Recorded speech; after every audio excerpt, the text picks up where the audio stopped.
Hello and welcome to Perception Media. I am your hostess, the Cinegeek, and today I'm going to be talking about Avengers Endgame. I'm telling you right now, there will be spoilers because I'm going to talk about the time travel in Avengers Endgame and whether or not it makes sense.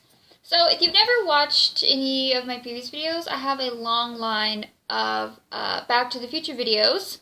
Have the link up here. You can watch them. I talk about time travel a lot. I've also done Terminator, and I've always just been fascinated with time travel movies. Back to the Future is my favorite film. I love time travel movies. I think Primer is the best of them all.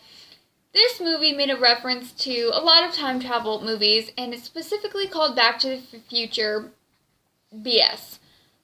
I took offense to this.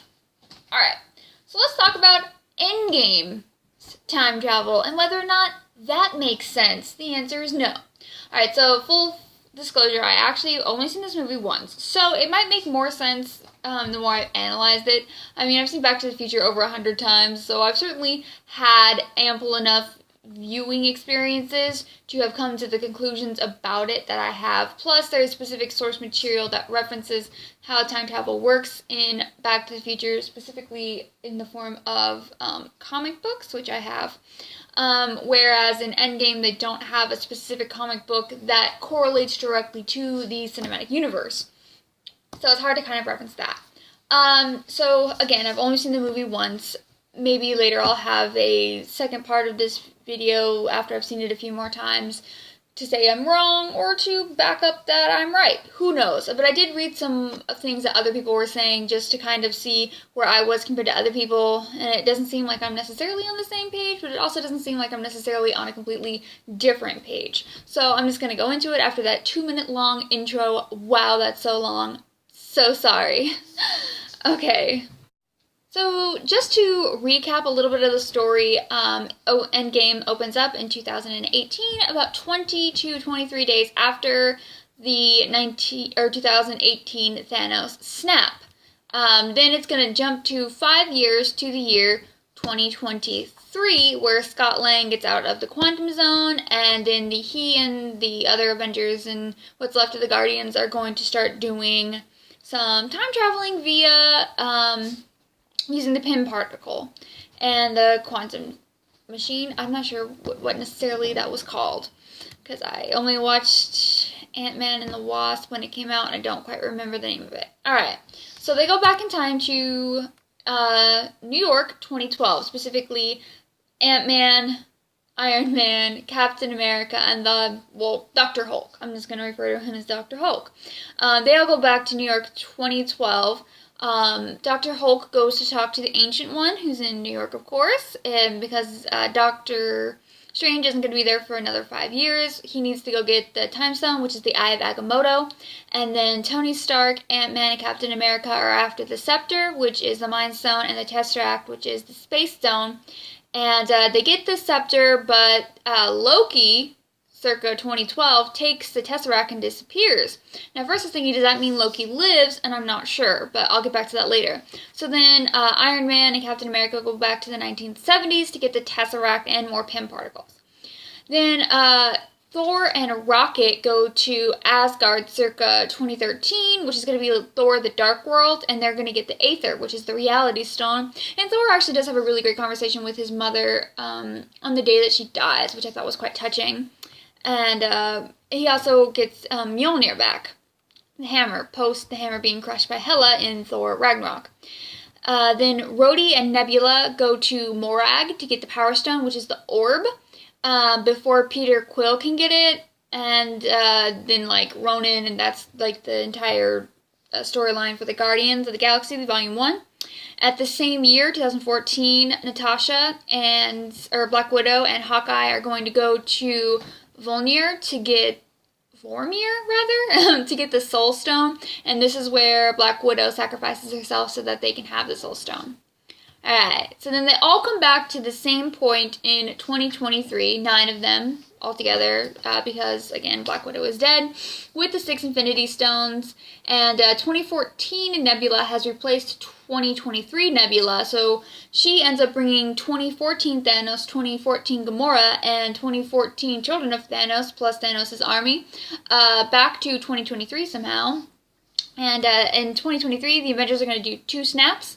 The Hulk, or Dr. Hulk, is going to snap and bring everyone who was snapped in 2018 back to life to 2023. Think Flight of the Navigator. So everyone who didn't die has aged 5 years, and everyone who was snapped is going to be the same age. And then Iron Man, Tony Stark, snaps to kill 2014 Thanos and his children and army, and so sacrifices himself.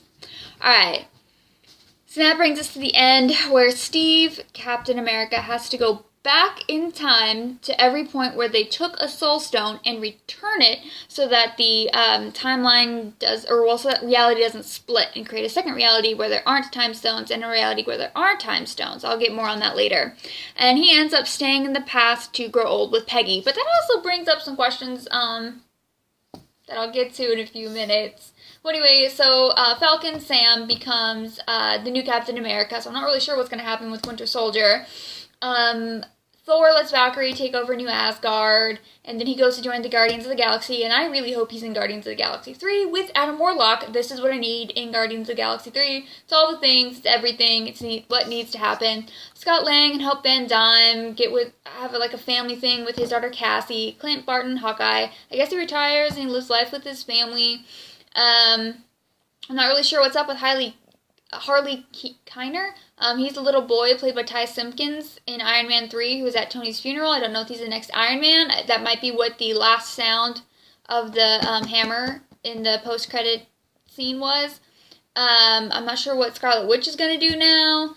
I don't know what happened to Captain Marvel at the end of that movie. So basically all the OG Avengers have either died or retired, and then Peter Parker, we know, goes back to school, and he's going to be the last film in Phase 3, which is Spider-Man Far From Home. Alright, so here's where some things don't add up. So in 2012, Loki got the Space Stone, the Tesseract, and he disappeared. Now, when Captain America went back in time at the end of the film to put the stones back, does he prevent Loki from leaving, or is Loki alive now? But that's not the only way Loki can be alive. I have another way. And if Loki's alive, that means he disappeared in 2012. That means he wasn't there for the events of Thor: The Dark World in circa 2013. And that really puts a lot of inconvenience and messes up Thor's whole trilogy. It kind of undoes everything. And how did Steve get there? And did Steve return Mjolnir to Thor in 2013 as well? And how did Steve give the Soul Stone back to Red Skull? How does that even happen? There's a lot of questions. And did he put the orb back on Morag? How does he know how to fly through space? Did he have to get lessons? There's a lot of questions here. Well, anyway, going back to Loki, is he in a different timeline? So Loki could be alive that way. The other way Loki could be alive is because at the end of Thor Ragnarok / the beginning of Endgame, Thanos catches up to the Asgardians on the Statesman, and in 2018, Thanos kills 2018 Loki. But does that happen now because they don't have the stones? So would Thanos have been able to kill Loki? Did that happen? So there's 2 different ways Loki could be alive. And we do know he's getting a TV show on the Marvel app. Or what, I don't remember what it's called, though. The Disney app. They're getting he's getting a show. So I don't know if he's alive or not, or if it's an alternate him or a past him. There's so many different versions. Well, anyway, okay, so I don't think he's in a different timeline, per se. So, you know that the MCU, I don't think multiple timelines exists. Because they took the stones from the past, they would have automatically created tangent alternate timelines, and therefore none of the Avengers who left would have been able to return to the same 2023 they left, and they also wouldn't have all returned to the same 2023. Did that make any sense? So, they would have returned to a different 2023 from the one they left, and they also would not have all come together in the same different 2023. They all would have been in separate 2023s. There would have been, how many groups are there? 4? They would have been 4 different 2023s, and none of which would have been the 2023 they left in. Because the stone was gone, that creates a separate line of events that have happened. So there are really 2 different types of time travel, generally speaking.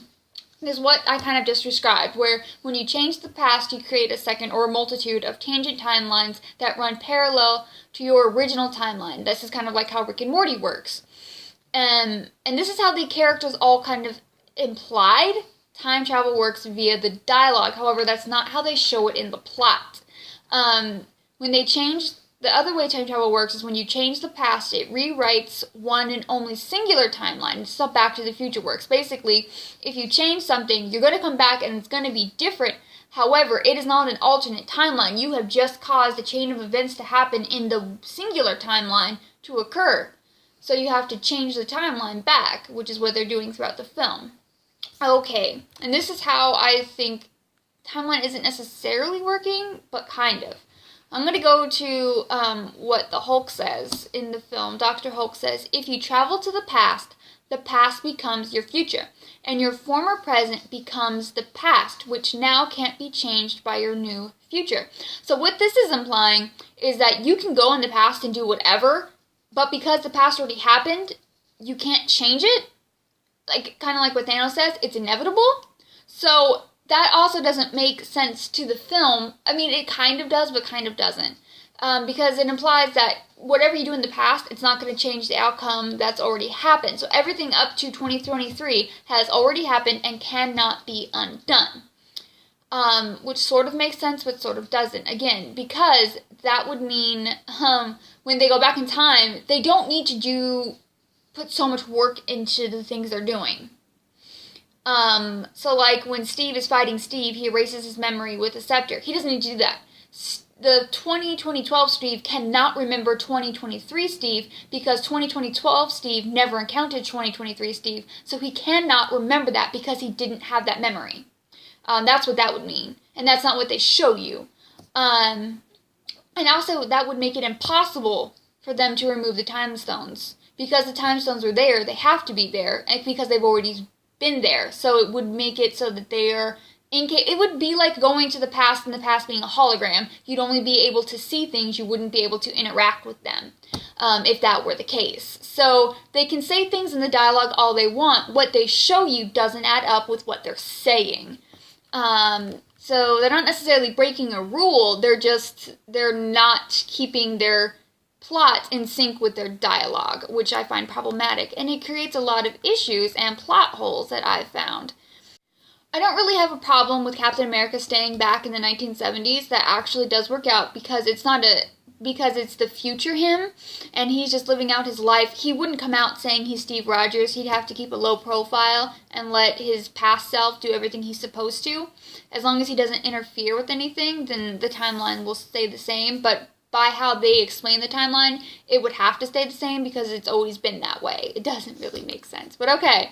And in that case, I can kind of see how 2023 Nebula can kill 2014 Nebula, but I also don't understand how that happened, but I kind of do, but I kind of don't, but I mostly don't. Because she was always alive, she would have to be alive, so it doesn't make sense, but it does, but it doesn't, but it does. And there's, again, a lot of issues with Captain America going back. When he went back, did he reset everything? Because if he went back in time and reset everything, then he would have gone back before 2014 Thanos was killed. Because they had to kill 2014 Thanos. That actually does make sense. But it kind of doesn't. Because when they go back, or when Steve puts the stones back, that means they're back for Thanos to get them again. Because they have to be. But then wouldn't he just get them again? Which is why they killed 2014 Thanos. However, how can they kill 2014 Thanos when 2018 Thanos was alive? So, again, it kind of makes sense, but it also completely doesn't make sense. It's like they really tried to think hard about it, but they ended up just messing things up anyway. And there's just so many questions they left open, and it makes... So here's kind of a timeline. So basically everything after 2014 kind of makes sense and kind of doesn't make sense simultaneously at once because they removed the time stones, even though they put them back. It simultaneously creates, it does make a paradox. Because if 2014 Thanos is dead, because they killed him in the past, they brought him to the future and killed him, then he wasn't there to do anything in 2015, 16, 17, or the snap of 2018. And if he wasn't there, then there's a chain of events that can't occur. So he simultaneously exists and doesn't exist. He's effing Schrodinger's cat. He's a paradox. They've created paradoxes, and this is problematic for obvious reasons. I don't know. It's like I think Infinity War was a better film. This is not by any means my favorite film, but it just has really good send-offs for the characters.